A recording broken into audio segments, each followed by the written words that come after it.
Salam Namidə, hər vaxtınız xeyirli olsun. Bəli, sizin də qeyd etdiyiniz kimi hazırda biz Naxçıvandayıq. Daha dəqiq desək, Şahbuz rayonunda media tur təşkil olunub Dövlət Turizm Agentliyi tərəfindən və elə hazırda siz də arxa fonda gördüyünüz kimi Batabat gölündəyik. 2500 dəniz səviyyəsində yüksəklikdə yerləşir. İstərdim ki, media turun gedişi barədə, ümumiyyətlə görülən işlər barədə daha ətraflı məlumatı bizə Elgün Cavadov versin. Salam Elgün müəllim. Necəsiz? Elə istərdik ki, çox sağ olun. İstərdik ki, ən son məlumatları sizdən alaq. Turizm istiqamətində hansı işlər görülüb Naxçıvanda? Buyurun, söz istədi. Dövlət Turizm Agentliyi tərəfindən Naxçıvan istiqamətində daimi sürətdə deməli son illər ərzində mütəmadi olaraq işlər həyata keçirilir. Infoturlar həyata keçirilir, media turlar. Bu ilk media tur deyil, daha öncə də media tur olub Naxçıvanın istiqamətində və bugünkü media turumuzun da əsas məqsədi əlbəttə ki, Naxçıvanın mövcud turizm resurslarını ölkə ictimaiyyəti üçün açıq etmək, onu əlçatan etməkdir.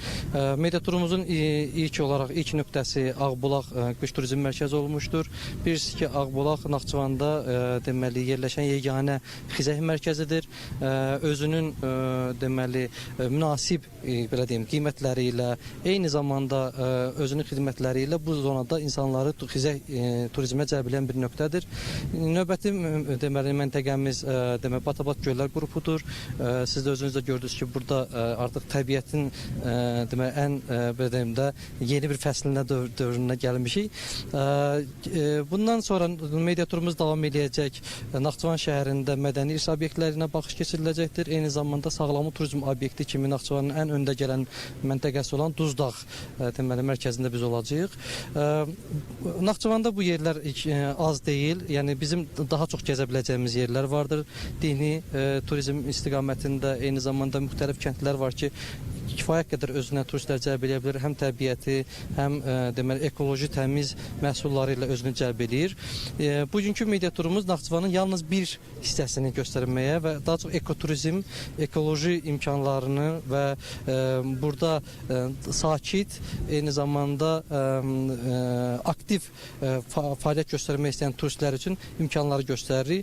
Hal-hazırda Naxçıvanda yeni turist marşrutları üzrə cığırlar da salınmışdır.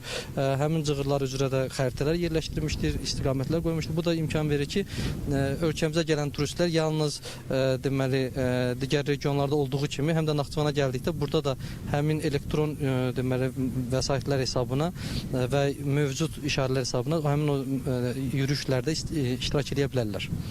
Təşəkkür edirəm Elgün bəy. Bəli, qeyd edim ki, mənim müsahibim Elgün Cavadova idi, Mədəni İrs və Regional Turizm Şöbəsinin müdiri. Qeyd edim ki, bundan sonra digər Naxçıvanın gəziləsi, görüləsi yerlərə gedəcəyik. Namidə, hələlik bizdən bu qədər. Sözü studiyaya ötürürəm. Buyurun, söz sizdədir.